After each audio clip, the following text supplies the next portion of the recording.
Chers jeunes, je vous donne rendez-vous pour les prochaines journées mondiales de la jeunesse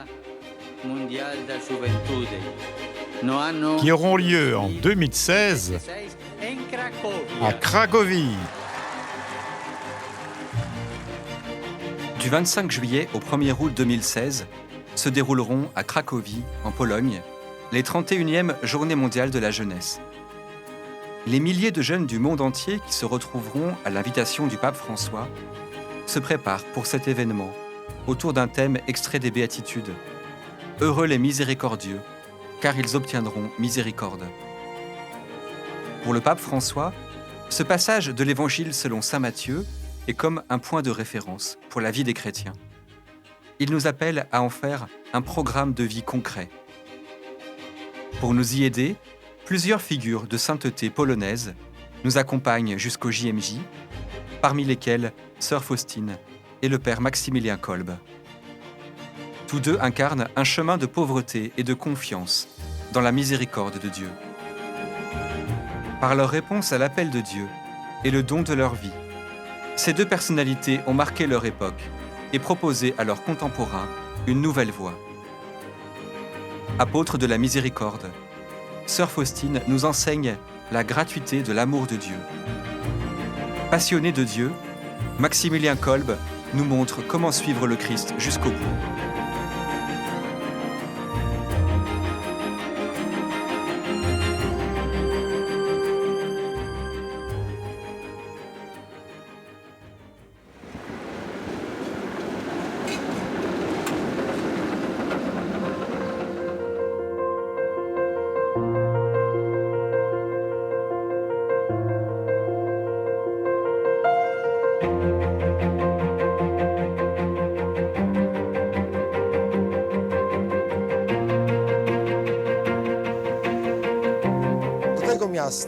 C'est dans cette ville qui s'appelle Łódź qu'est venue en 1922 Elena Kowalska pour y gagner sa vie, pour travailler en tant que domestique.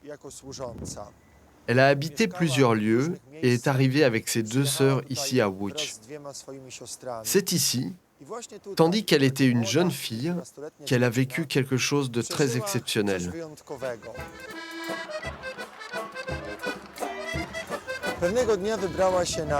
Un jour qu'elle était allée à une fête dansante dans le parc Venezia, elle eut une apparition de Jésus torturé, souffrant, flagellé.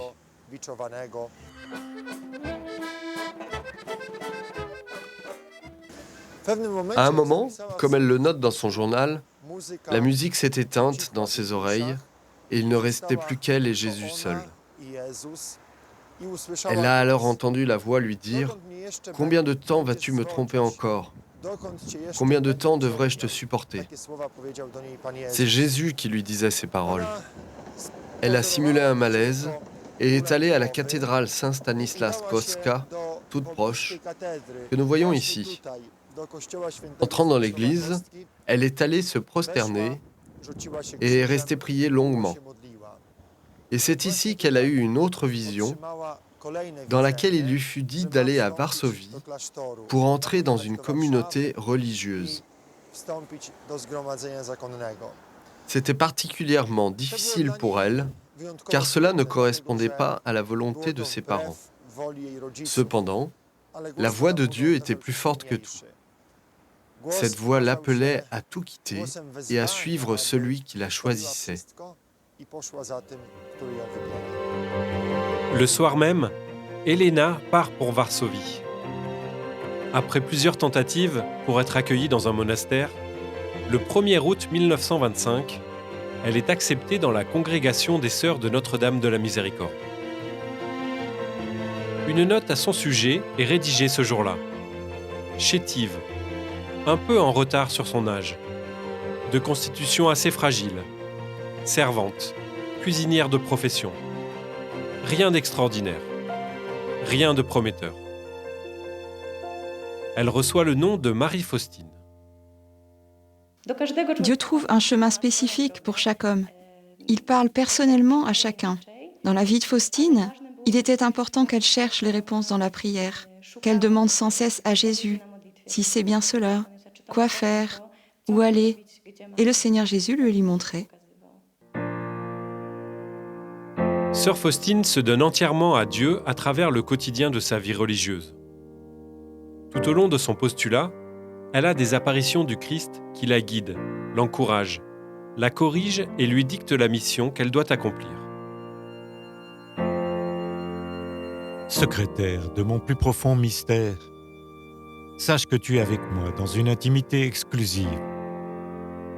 Ton devoir est d'écrire tout ce que je te fais connaître à propos de ma miséricorde, au profit des âmes qui, en lisant ces écrits, seront consolées et auront le courage de s'approcher de moi.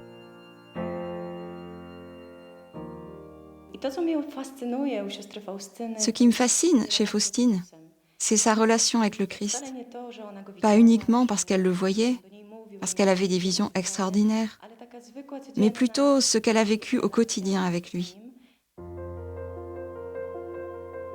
Derrière le quotidien humble et monotone de la vie de Sœur Faustine se cache une vie spirituelle très riche.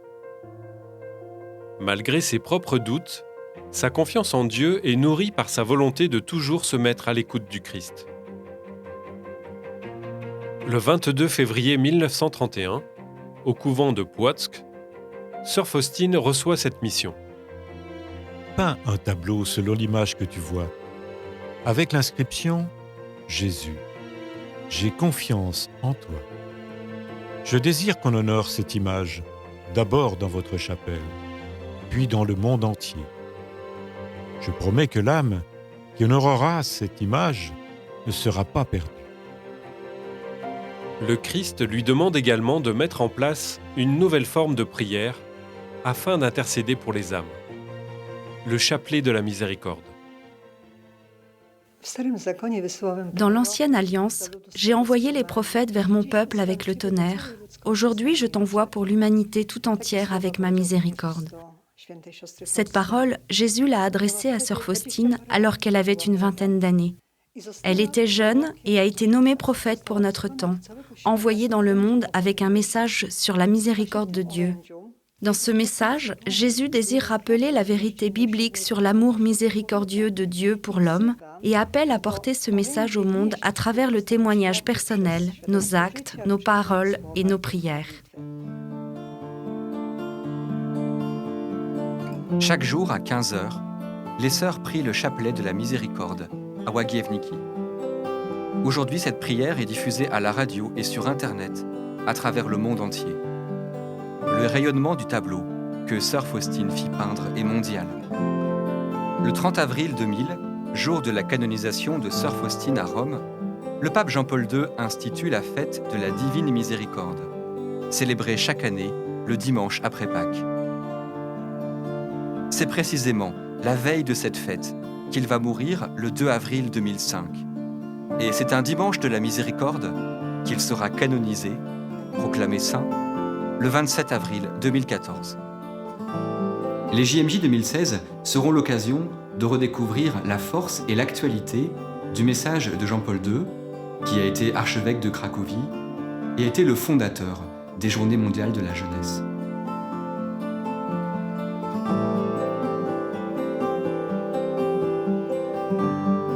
Jean-Paul II fut à la fois le pape du courage, de l'ouverture et de la miséricorde. Du courage, parce qu'il a redonné force et espérance aux Polonais lors de son fameux discours sur la place de Varsovie. Et ce fut la libération de la Pologne, la chute du mur de Berlin. Le pape de l'ouverture, parce qu'il a ouvert l'Église et le Vatican sur le monde. Il ne voulait pas d'une Église fermée sur elle-même. Par ses nombreux voyages, il est allé à la rencontre des hommes et des femmes de tout pays, de toute race et de toute culture. C'est ainsi qu'il a célébré une messe à Manille, aux Philippines, devant plus de 5 millions de personnes. C'était lors des Journées mondiales de la jeunesse de 1995. Enfin, le pape de la miséricorde, parce qu'il aimait Sœur Faustine et comprenait de l'intérieur son message. Pour lui, entrer dans la miséricorde, c'était commencer par demander pardon. Dans plus de 90 discours officiels, le pape Jean-Paul II a demandé pardon, en particulier aux autres églises. Il voulait ouvrir ses frères et sœurs à l'œcuménisme, à la recherche de l'unité des chrétiens. Par exemple, en Tchéquie, non loin de la Pologne, il va demander pardon pour la condamnation à mort par l'Église du réformateur Jean Hus, exécuté le 6 juillet 1415. Nous pouvons garder 3 images de ce grand pape polonais. Tout d'abord, celle d'un homme qui, par amour, humilité et respect, se met à genoux pour embrasser le sol de la terre où il arrive, que ce soit sa nouvelle paroisse comme jeune prêtre, ou un pays qu'il visite en tant que pape. En janvier 2000, à Rome, avant d'entrer par la porte sainte, il propose, en signe d'humilité et de pardon, à ses 2 voisins de l'Ouest et de l'Est, de la communion anglicane et de l'orthodoxie, de se mettre à genoux avant d'entrer ensemble dans le 3e millénaire. Enfin, la même année, devant les caméras du monde entier à Jérusalem, il va, en signe de miséricorde, prier devant le mur des lamentations et y glisser un message de demande de pardon par rapport au peuple juif. Il faut bien comprendre que tous ces gestes demandent une profonde conversion de toute l'Église et supposent un autre regard sur Dieu lui-même. Dieu n'est pas celui qui nous attend pour nous juger au soir de notre vie et faire le compte avec nous de tous nos péchés. Il est plus que jamais le Père de l'enfant prodigue. Il est ce Père qui pardonne sans rien demander en retour. Avec sœur Faustine, nous pouvons dire « Jésus, j'ai confiance en toi ». Dans ces paroles se résume, comme le dit Benoît XVI, la foi du chrétien, qui est une foi dans la toute-puissance de l'amour miséricordieux de Dieu. À travers ce message de la miséricorde et l'appel à la confiance de sœur Faustine, de nombreux témoignages confirment la continuité de l'œuvre qu'elle a commencée et les grâces reçues de Dieu. Natalia est originaire de Łódź, elle est journaliste et travaille pour des magazines de mode. Je vivais ma vie de manière très insouciante, très spontanée, très loin de l'Église et de Dieu aussi. Et un jour, c'était un dimanche, je me suis réveillée avec une décision intérieure, celle que je devais aller me confesser. Je ressentais comme une sorte d'inquiétude par rapport à ma vie, à ce que je faisais, où j'en étais et où cela me conduisait.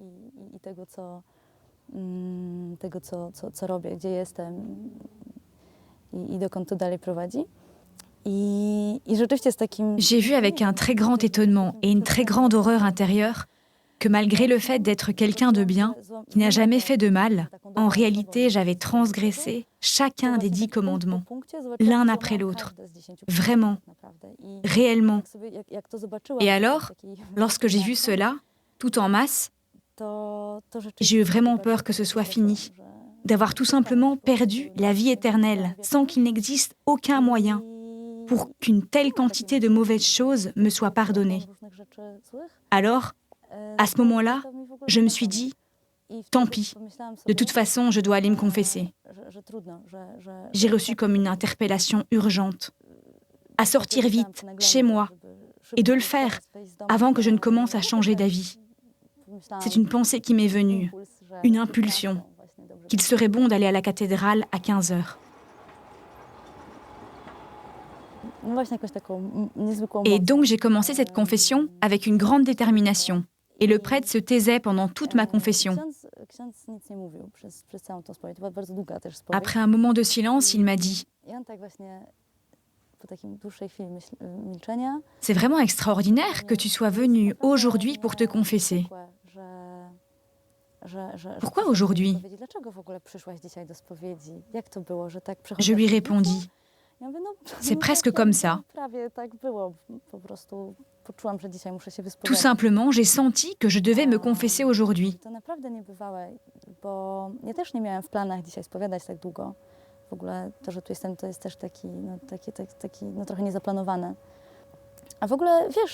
Et tu sais ce que nous fêtons aujourd'hui dans l'Église ?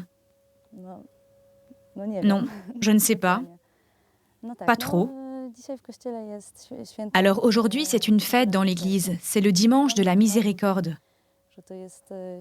Il m'a donc expliqué que c'est une fête établie grâce aux efforts de Sainte Faustine, qui, quand elle habitait à Łódź, avait l'habitude de venir justement à la cathédrale pour prier et aller à la messe.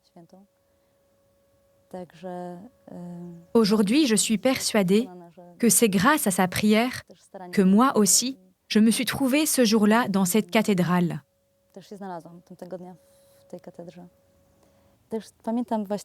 Et je me rappelle aussi d'une joie incroyable et d'une sensation de légèreté. Surtout une joie lorsque je sortais de l'église et la conviction que Jésus est avec moi, tout simplement, qu'il est là, qu'il est dans mon cœur, qu'il se réjouit avec moi. Il revenait vraiment avec moi à la maison et cela était quelque chose de très beau. C'était un tournant dans ma vie. En fait, lorsque nous nous imaginons ce que c'est que la miséricorde de Dieu, nous n'avons pas de moyens pour l'imaginer de façon vraie. Et donc, la miséricorde de Dieu est comme une bombe d'amour. Les mots me manquent pour le dire.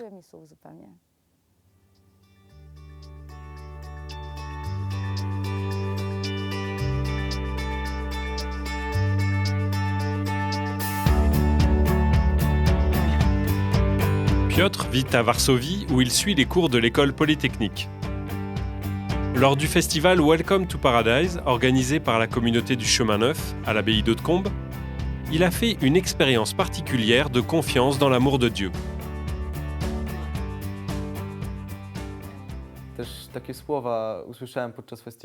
Pendant le festival, j'ai entendu une parole disant que le vrai bonheur, c'est lorsque le Seigneur te surprend.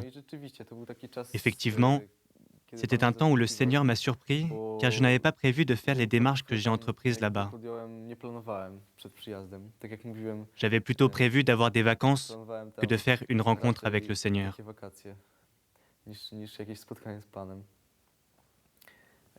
Et il y a eu une soirée de louanges où il était possible de demander le baptême dans l'Esprit Saint et de donner sa vie au Seigneur, le reconnaître comme son sauveur et se laisser conduire par lui.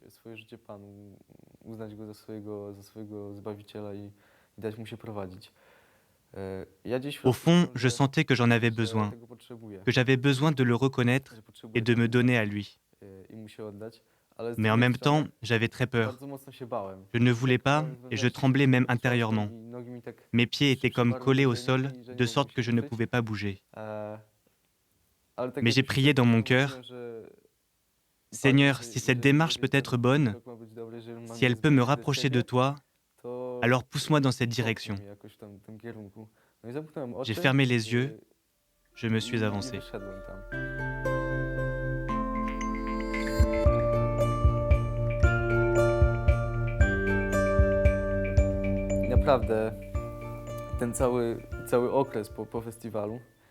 Depuis le festival, j'ai vraiment pu expérimenter très concrètement que le Seigneur agit, car j'ai rencontré plusieurs personnes qui me disaient, même s'il se passe beaucoup de choses autour, en toi on voit une tranquillité, une paix intérieure.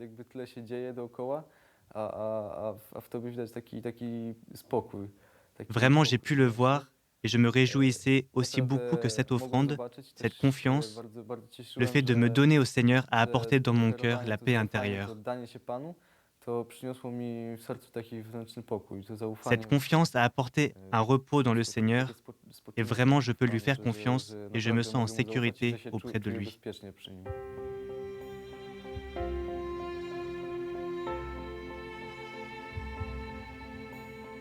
Maximilien Kolb naît à Zdunska Wola, une ville proche de Łódź, le 8 janvier 1894.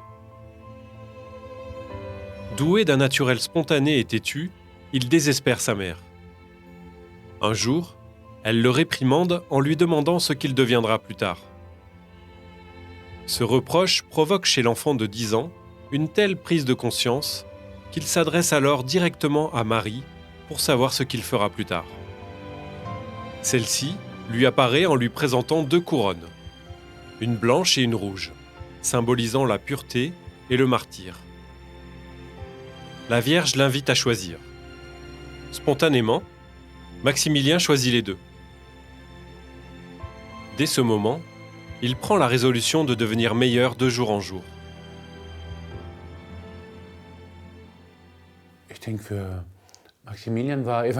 Pour Maximilien, annoncer la bonne nouvelle, c'était à la fois aller dans de nouveaux pays, aller vers de nouveaux peuples, avec toujours cette ouverture.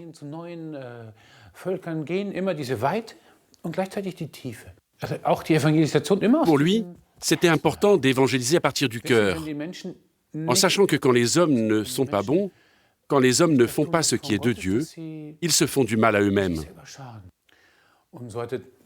Et ainsi, il a construit le plus grand monastère du monde. 700 franciscains ont habité là. Ils ont eu une immense imprimerie. Ils ont publié plus d'1 million de cahiers chaque mois. Ils ont vendu des cahiers même au Japon. Et il avait des projets pour une radio, pour une télévision, des projets pour tous, dans 6 langues différentes. Mais le 1er septembre 1939, la guerre s'abat brusquement sur la Pologne. Après 35 jours de résistance, la Pologne est envahie par les troupes d'Hitler. La Seconde Guerre mondiale est déclenchée.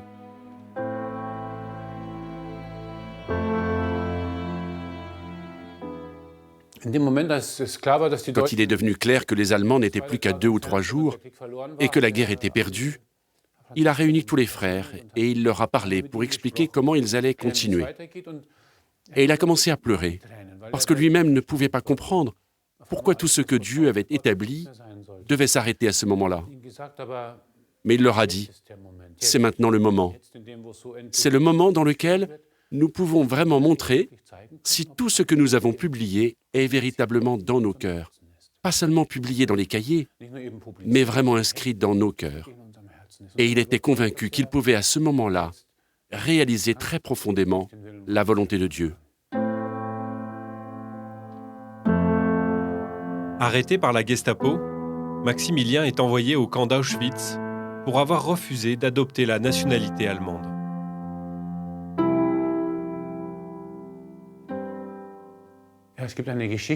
Quand il était à Auschwitz, il a fait un enseignement devant un mur pour quelques personnes qui étaient autour de lui.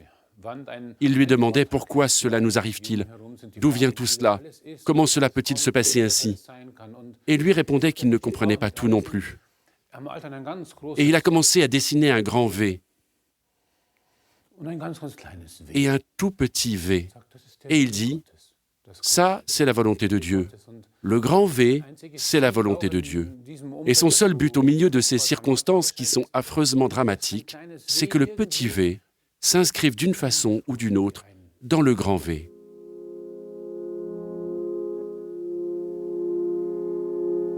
À la fin du mois de juillet 1941, un prisonnier manque à l'appel dans le bloc 14, celui de Maximilien.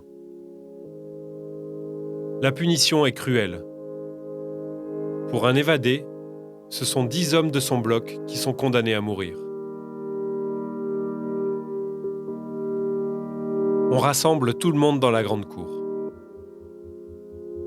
L'officier nazi commence à nommer les condamnés. Soudain, l'un d'entre eux se met à pleurer, car il est père de famille. Maximilien se porte alors volontaire pour le remplacer.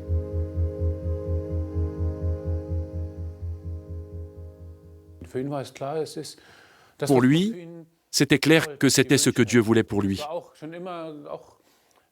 Il voulait depuis toujours être martyr. Pour lui, c'était Dieu qui l'avait conduit jusqu'ici. Il a chanté. Les autres détenus ont commencé à chanter avec lui parce qu'ils ont ressenti que c'était vrai, que c'était sincère. Et lorsque les gardes SS ont entendu qu'on chantait au lieu de crier, ils ont ordonné aux surveillants de faire en sorte qu'on arrête de chanter. Mais il n'a pas pu. Il était assis là, les écoutait, et ne pouvait pas leur dire « arrêtez de chanter ». C'était impossible, c'était impossible. Ils chantaient, et on ne pouvait pas les arrêter.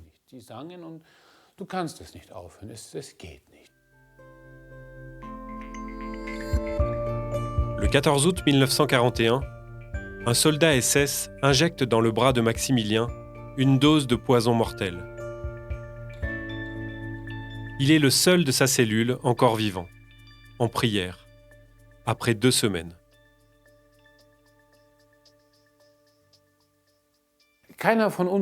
Aucun d'entre nous n'a besoin d'une capacité particulière, ni d'être super intelligent, simplement normal. Maximilien était un jeune homme tout à fait normal, avant de ressentir qu'il voulait aller plus loin, là où son cœur a été touché. Je crois, et c'est important, que nous ne devons pas être des personnes extraordinaires avec des super capacités. Juste ce « je désire » et ce « je veux », parce que Dieu veut notre libre arbitre.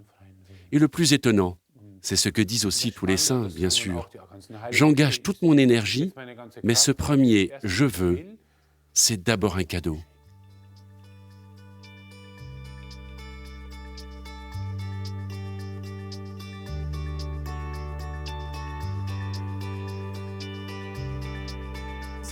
La sainteté signifie pour moi avoir une confiance jusqu'au bout, dire oui au Seigneur, lui faire confiance dans chaque situation, et cela malgré les difficultés, malgré les combats. Le Seigneur est proche, c'est ça la sainteté, c'est sa présence permanente dans notre vie. C'est croire que le Seigneur est proche, qu'il s'occupe de toutes les situations, les bonnes et les mauvaises, et que nous soyons dans la joie ou la tristesse, il veille sur nous. Oui, je crois que la sainteté, c'est tout à fait pour les jeunes d'aujourd'hui. Les jeunes ont besoin de ces relations, des relations qui s'appuient sur un amour vrai, une relation appuyée aussi sur le Seigneur. Et je crois que cela donne une grande joie. Pour moi, la sainteté, c'est tout simplement être avec lui, écouter sa voix et le suivre sans peur. Quand tu aimes quelqu'un, tu veux tout le temps le regarder et rester tout simplement avec lui. Être saint, c'est celui qui veut toujours rester avec Dieu et marcher sur son chemin.